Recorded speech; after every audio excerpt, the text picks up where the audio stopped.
Rasul saja yang rumahnya cuma 4x4, tidur tidak pernah pakai kasur, dan ketika terbangun nampak berbekas alas tidurnya pelepah-pelepah kurma. Lalu apa yang dikatakan Rasulullah? Ibadah yang aku lakukan ini belum sebanding dengan apa yang telah Allah berikan kepadaku. Inilah Rasulullah sallallahu alaihi wasallam. Sudah dijamin masuk surga, dosanya telah diampunkan, tapi ibadahnya kepada Allah subhanahu wa ta'ala sungguh luar biasa. Lalu bagaimana dengan kita kaum muslimin, hamba Allah, jamaah sidang salat Jumat yang dirahmati Allah? Kita yang belum ada jaminan masuk surga, bagaimana amal ibadah kita kepada Allah? Jangankan salat tahajud, jangankan salat malam, mungkin salat 5 waktu saja pun kadangkala kita masih bolong-bolong. Berinfak kita masih pelit, berjuang untuk menegakkan agama Allah kita masih ragu-ragu, bersedekah masih pelit. Bagaimana mau memasuki surganya Allah? Apalagi melaksanakan amal ibadah salat subuh dengan sebuah kasur yang empuk, sehingga subuh pun kadangkala tidak kita laksanakan. Lihat Rasulullah sudah dijamin masuk surga, tapi ibadahnya kepada Allah subhanahu wa ta'ala. Lalu apa yang ia katakan? Ia ingin menjadi hamba yang bersyukur.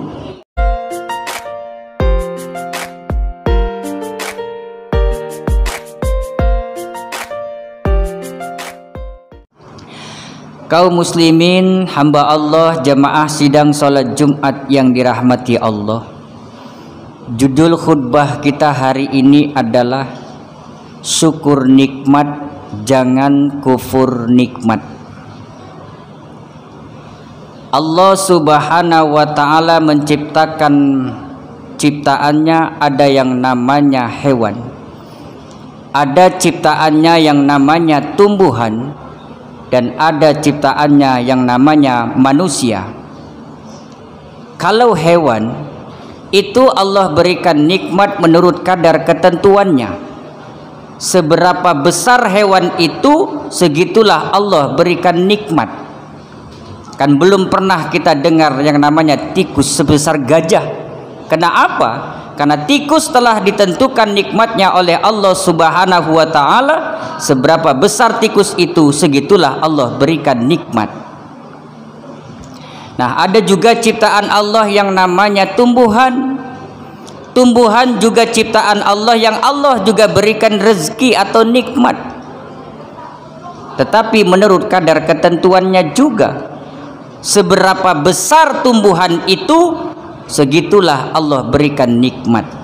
Belum pernah kita dengar yang namanya pohon ubi sebesar pohon durian. Karena apa? Karena pohon ubi telah ditentukan nikmatnya menurut kadar ketentuannya juga. Seberapa besar pohon ubi itu, segitulah Allah berikan nikmat. Nah, ada juga ciptaan Allah yang namanya manusia. Kita ini ciptaan Allah subhanahu wa ta'ala yang juga Allah berikan nikmat, yang juga Allah berikan rezeki, tetapi tidak menurut kadar ketentuannya. Tetapi kata Allah, apabila kita bersyukur atas segala rezeki yang Allah berikan kepada kita, maka Allah akan tambahkan rezeki itu, maka Allah akan tambahkan nikmat itu. Tetapi kalau kita kufur, ingkar, tidak mau mensyukuri nikmat Allah, maka azab Allah sangat pedih. Sesuai dengan firman Allah di surat Ibrahim ayat 7, yang ayat ini kadangkala kita sudah hafal.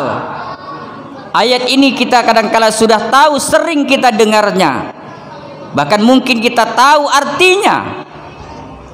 Wa ista'azzana rabbukum la in syakartum la azidannakum wa la in kafartum inna azabi lasyadid. Dan Allah memaklumkan, siapa saja yang mau bersyukur kepadaku, kata Allah, maka akan aku tambah. Tetapi siapa saja yang ingkar, yang kufur, yang tidak mau mensyukuri segala nikmat yang aku berikan, kata Allah, tunggu, inna azabila syadid, sesungguhnya azabku amat pedih bagi mereka yang tidak mau mensyukuri segala nikmat yang aku berikan. Di dunia aku berikan azab, dan di akhirat azab itu jauh lebih pedih lagi dari yang di dunia. Ibrahim ayat 7. Nah, kaum muslimin, hamba Allah, jemaah sidang salat Jumat yang dirahmati Allah Subhanahu wa taala. Lalu pertanyaannya, bagaimanakah kita mensyukuri segala nikmat Allah yang Allah berikan kepada kita? Kata syukur tidak hanya cukup dengan ucapan alhamdulillahirabbil alamin saja ketika kita mendapatkan nikmat dari Allah. Tetapi kata syukur yang sebenarnya adalah mau memberikan sebahagian nikmat yang Allah berikan, kita berikan kepada orang lain sebahagian.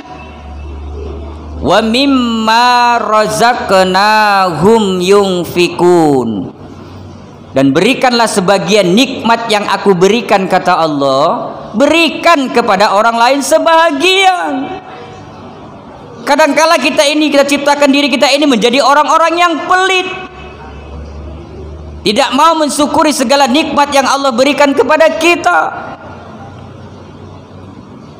Nah, kaum muslimin, hamba Allah, jemaah sidang salat Jumat yang dirahmati Allah Subhanahu wa taala.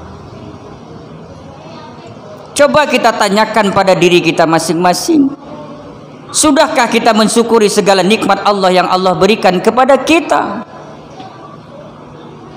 Satu contoh, di saat Allah berikan nikmat kepada kita, apakah kita bekerja sebagai seorang tukang roti?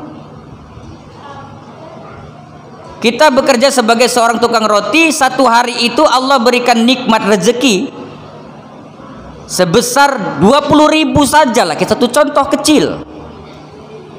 Nah, dari 20.000 itu sebahagian kita sisihkan, apakah 2.000 rupiah kita berikan kepada orang lain, apakah kepada anak-anak, apakah kepada orang miskin, apakah ada orang yang minta-minta dan lain sebagainya. Nah, 2.000 itu kita berikan kepada orang lain dengan hati yang ikhlas. Inilah kata syukur yang sebenarnya. Mau memberikan sebagian nikmat yang Allah berikan, kita berikan sebahagian kepada orang lain.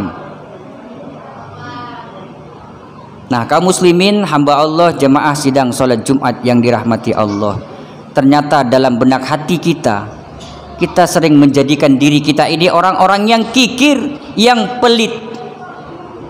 Malas kita untuk mau mensyukuri segala nikmat Allah yang Allah berikan kepada kita. Coba kita lihat Rasulullah sallallahu alaihi wasallam. Rasulullah itu sudah dijamin oleh Allah Subhanahu wa taala masuk surga.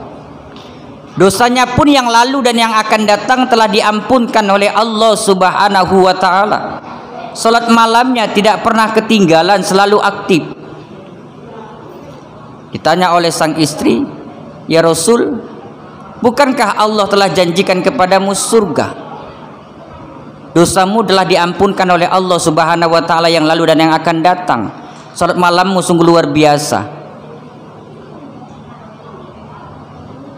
Mengapa engkau masih melaksanakan amal ibadah kepada Allah, ya Rasul?" Apa jawab Rasul? "Wahai istriku, afala akuna abdang syakura, afala akuna abdang syakura." Wahai istriku, aku hanya ingin menjadi hamba yang bersyukur, kata Rasul. Walaupun sudah dijamin masuk surga, tapi amal ibadahnya kepada Allah sungguh luar biasa.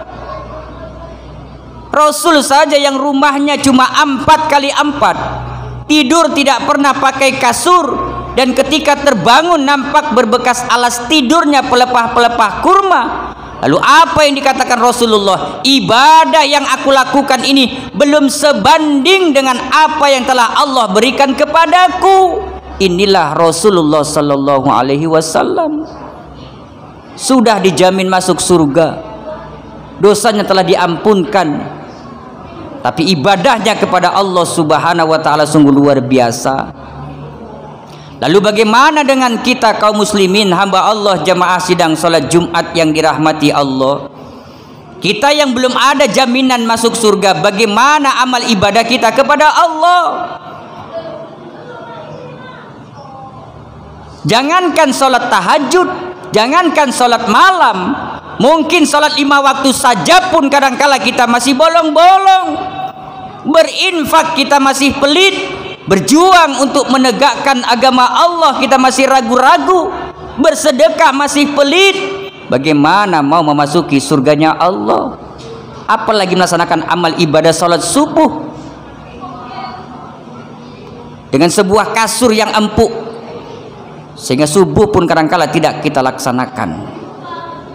Lihat Rasulullah sudah dijamin masuk surga, tapi ibadahnya kepada Allah Subhanahu wa taala. Lalu apa yang ia katakan? Ia ingin menjadi hamba yang bersyukur. Kita banyak diberikan rezeki oleh Allah Subhanahu wa taala. Kalau kita bandingkan Rasul dengan kita, mungkin kita lebih banyak diberikan rezeki oleh Allah Subhanahu wa taala ketimbang Rasul. Bagaimana kita amal ibadah kita kepada Allah? Kaki ini merupakan pemberian dari Allah Subhanahu wa taala. Bagaimana tanda syukur kita kepada Allah? Langkahkan kaki kita untuk melaksanakan amal ibadah salat di masjid. Mulut ini juga merupakan rezeki dari Allah, nikmat dari Allah. Perbanyaklah untuk membaca Al-Qur'an, berzikir kepada Allah Subhanahu wa taala, tanda syukurnya. Ini kadangkala rumah kita dekat masjid, tapi malas kita menginjakkan kaki kita di masjid. Ini yang dikatakan kita menjadi hamba-hamba yang tidak mau mensyukuri segala nikmat Allah yang Allah berikan kepada kita. Kaum muslimin, hamba Allah, jemaah sidang salat Jumat yang dirahmati Allah Subhanahu wa taala. Mari coba kita pikirkan hari ini. Kita tanyakan pada diri kita hari ini. Kita introspeksi diri kita hari ini. Sudahkah aku menjadi hamba yang bersyukur kepada Allah Subhanahu wa taala? Kadangkala telinga kita ini masih tertutup dengan kehidupan-kehidupan di dunia. Panggilan Allah Subhanahu wa taala tidak pernah kita hiraukan. Tapi ketika panggilan alat komunikasi kita berdering, langsung kita cari di mana alat komunikasi kita itu berdering. Tandanya kita masih tidak mau mensyukuri nikmat Allah yang Allah berikan kepada kita. Kuping pemberian Allah. Ketika ada panggilan azan, kalau bisa sebelum azan sudah hadir kita di masjid. Jangan ketika azan baru hadir. Sebagai tanda syukur kita kepada Allah Subhanahu wa taala. Perbanyaklah amal ibadah kita kepada Allah Subhanahu wa taala. Apalagi yang mau kita harapkan di alam permukaan bumi Allah yang kita cintai ini. Mari kita jadikan diri kita ini orang-orang yang mensyukuri segala nikmat Allah yang Allah berikan kepada kita. Banyak contoh-contoh yang Allah tenggelamkan. Fir'aun banyak hartanya, Allah tenggelamkan di Laut Merah. Qarun banyak hartanya, tidak bersyukur kepada Allah, tenggelamkan di bumi Allah. Harta kita yang kita banyak hari ini, bagaimana tanda mensyukuri segala nikmat Allah yang Allah berikan? Berikan harta yang kita punya, berikan kepada orang lain sebahagian. Harta yang kita punya itu bukan milik kita seutuhnya, melainkan ada hak-hak orang lain. Nah, kaum muslimin, hamba Allah, jemaah sidang salat Jumat yang dirahmati Allah Subhanahu wa taala. Melalui khutbah yang singkat ini, mudah-mudahan dapat membuka cakrawala berpikir kita ke depan, sehingga bisa kita jadikan diri kita ini orang-orang yang mensyukuri segala nikmat Allah yang Allah berikan kepada kita. Kita berikan nikmat itu kepada orang lain sebagian di saat Allah selalu memberikan rezeki kepada kita. Mudah-mudahan segala aktivitas kita, segala amal ibadah kita diberikan rahmat serta ridhonya Allah Subhanahu wa taala. Barakallah, fa'tabiru ya ulil absar la'allakum turhamun.